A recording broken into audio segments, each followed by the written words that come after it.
धुळ्यामध्ये शरद पवारांच्या राष्ट्रवादीला खिंडार पडले। पवारांच्या राष्ट्रवादीचे जिल्हाध्यक्ष रणजित भोसले यांनी भाजपात प्रवेश केला। रणजित भोसलेंच्या पत्नीला धुळ्यातील प्रभाग क्रमांक 1 मधून उमेदवारी जाहीर झाली। रणजित भोसले यांच्या भाजप प्रवेशामुळे पवारांच्या राष्ट्रवादीत मोठी खळबळ उडाली आहे।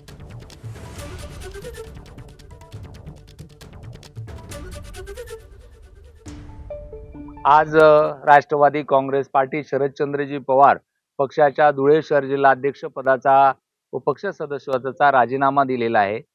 यानंतर मी माझ्या कुटुंबाने भाजप सोबत जाण्याचा निर्णय घेतलेला असून भाजप मार्फत माझ्या धर्मपत्नी उज्ज्वला रणजित भोसले यांना प्रभाग क्रमांक 1 मध्ये उमेदवारी दिलेली आहे। एबीपी माझा, उघडा डोळे बघा नीट।